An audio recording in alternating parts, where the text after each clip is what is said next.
And we've just got to understand that, you know what, there's going to be times in our life where us doing the right thing, us taking a stand is going to result in the very thing that we didn't want to happen. Because think about this. If you were Shadrach, Meshach, and Abednego during that time, what would your prayer be? Lord, please don't let it come to that.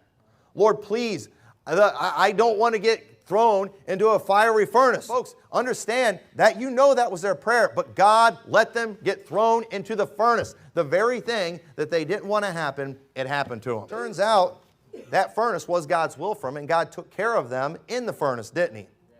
And you know the problem that we have today is Christians, they compromise before they get to the furnace, and they miss the best part of God's will. They miss the best part of God's blessing. Folks, right here, it doesn't get any better than this right here.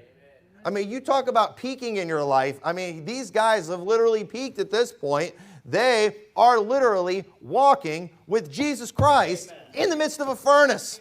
Turns out the one place they didn't want to go, the one place they were probably telling everybody, pray that I don't end up going there, was the best place that was going to be the greatest moment of their entire life. And you know what? Too many times, God's people are missing out on some of the greatest moments because we don't trust God to take us through a fiery furnace. See, as Christians, God's going to allow us to go through some furnaces. But He's also promised to be there with us. And too many times, we just get this attitude, we can't let it come to this. But folks, that place you don't want to go is often right in the middle of God's will for your life, and He wants to do great things there.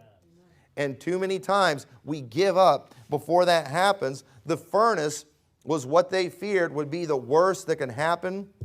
The furnace is what we would be praying God would deliver us from, but the furnace ended up being the greatest moment of their lives. And I'm here today to tell you that if you're like a lot of Christians, you're going to miss out on some of the greatest opportunities, some of the greatest moments, because you fear the furnace. As Christians, we should embrace the furnace. As long as Jesus is in that furnace, let's go.